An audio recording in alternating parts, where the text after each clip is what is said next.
Welcome back to the channel, Living in Aurora. We're going to explore a little more detail outside of Aurora today. A couple weeks ago, compared Aurora to Parker. So I'm going to dig into Parker, Colorado today. So here we go. Parker, Colorado, another great place to live. It's just south of Aurora, as you can see on our map I have here, right above me in the boundaries there. It is a great little area that has grown significantly over time. They just put in this reservoir, I think I've talked about before. But one thing that's still really nice about Parker is their downtown area. As we've gotten into a little bit before, I wanted to kind of take you down Main Street right here, just so you can see what's so unique. So here we are. We have the park. So here is Parker Road and Main Street. This great park. They do all kinds of festivities there. Parker Days, which is something that happens in the 1st of July. Huge town event. Takes up the whole area. They have softball fields over there, kids to play. Obviously, the park. They have a great pool with slides back in here. But it's an exceptional park that's been there since the beginning.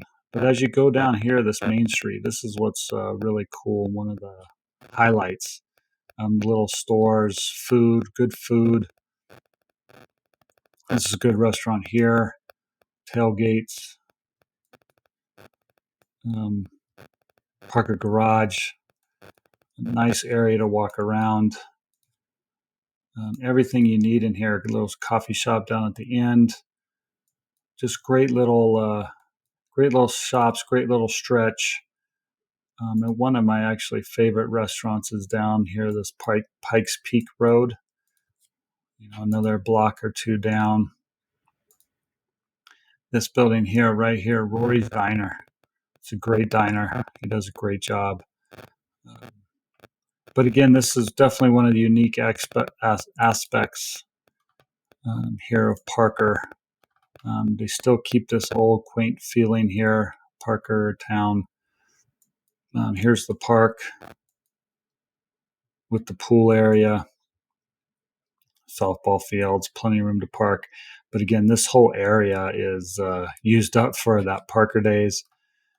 Actually, the people that live in this area here really leave town because they get so overwhelmed with cars and people that you really just don't want to be around if you don't have to be. I mean, if you're here to enjoy Parker Days, definitely do it. It's kind of interesting how Google Maps flips this around. This is to the south and this is to the north.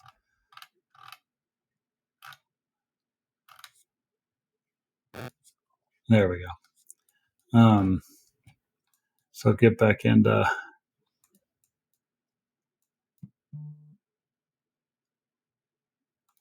Parker.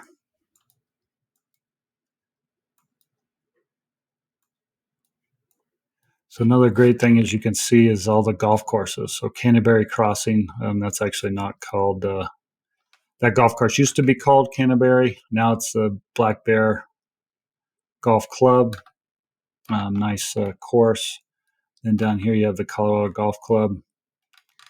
It's in the Pinery subdivision.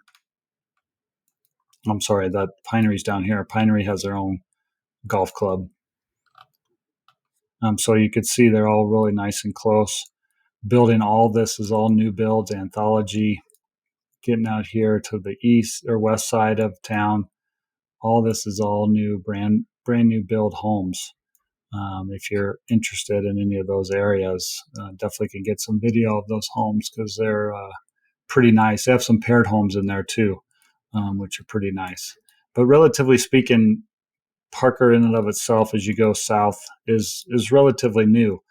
All of this Heights, Horseshoe Ridge, and the Anthology, even as you go a little further south, they're still building all of this stuff out. Padera is a really nice area around the high school.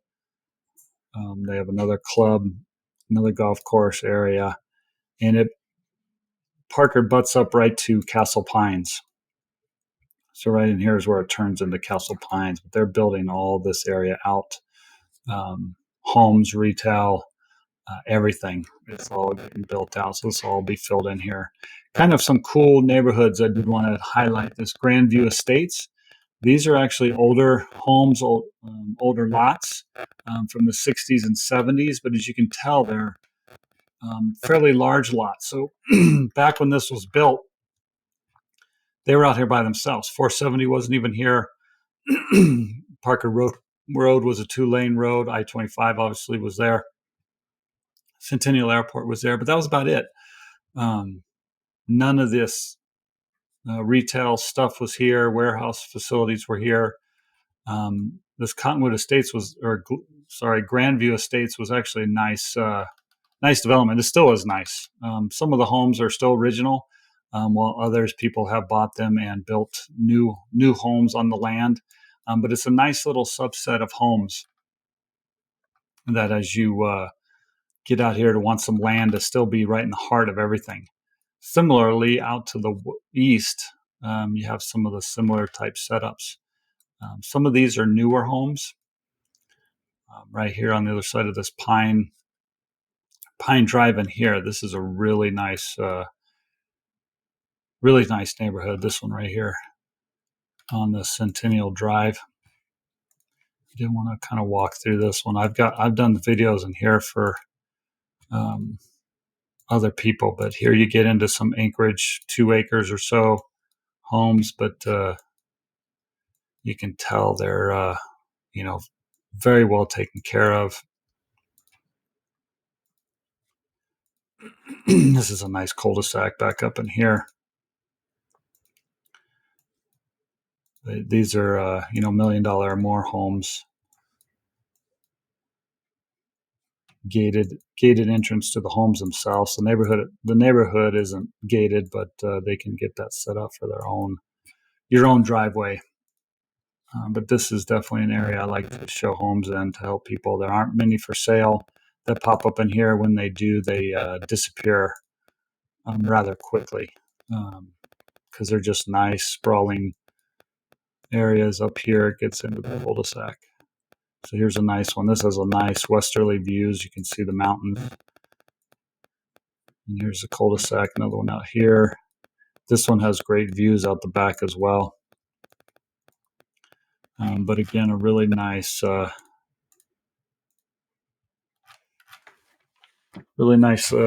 little neighborhood, doesn't have that many homes in it, fairly isolated. This, you can get into some older ones. Again, land is becoming scarce right in the middle of town. So these neighborhoods are very, very sought after. Even if the homes are older, that's where you can kind of get a deal if they have some homes that haven't been taken care of or maintained or rebuilt. This is the connection between Aurora and Parker. Those boundaries there.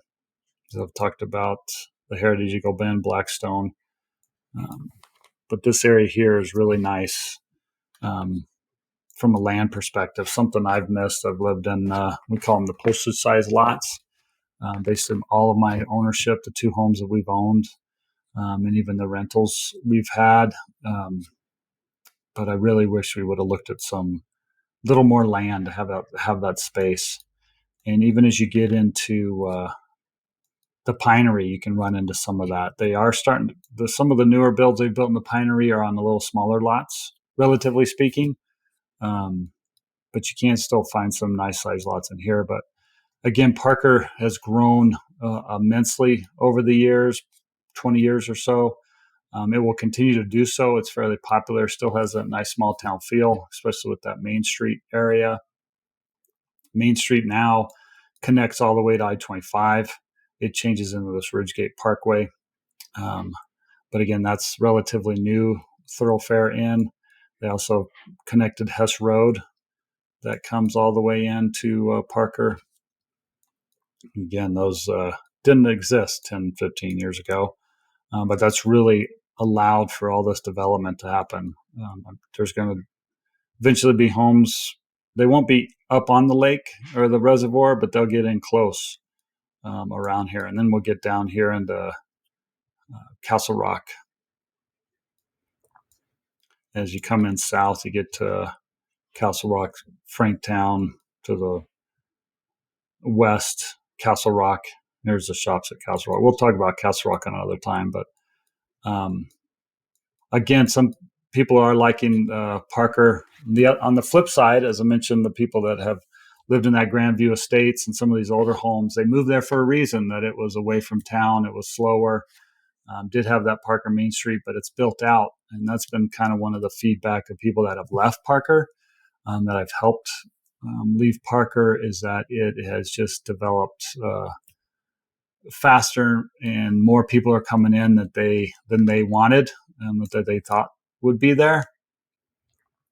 And so people are looking to move west out of this into Castle Pines, or further south into Castle Rock, trying to still be away, still have access to facilities and retail and shopping and recreation, but to not be so condensed with people. That's again why this Grandview Estates is pretty highly sought after in the area here just to the east, because they do have the large lots. They'll never get any closer to that. But as you get in here, all this stuff is pretty tightly packed. And that's kind of one of the feedback that, again, people that leave Parker, that I've helped leave Parker, is it's just gotten too packed. There's really just, from north and south perspective, Parker Road. East and west, you have Lincoln, Ridgegate Parkway / Main Street, Hess Road. And that's pretty much your in and out of Parker. So Parker Road is brutal. The traffic on that can just get horrendous.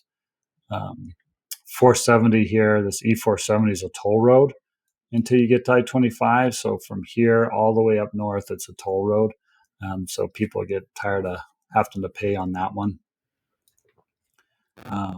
But it has all your housing needs, as I've talked about previously, from condos, townhomes, paired homes, single family homes, big acreage lots. The further east you go, the bigger lots you can get to. But again, Parker has just grown immensely, even more so than Aurora in the most recent years. It's very, very much in demand. If you're on the south part of town, everybody knows about Parker. And it is a good place to look from a value for your dollar. It still has a pretty good value than the towns that are to the west. But it's definitely something to check out if you need it. If you have any questions on that, anything else I can help with, again, here's my phone number, call and text. You can always get on my calendar link, my calendar, any afternoon. I have open to meet with clients that come through my YouTube channel. But I'm here to help however you need. Hopefully you guys have a great week.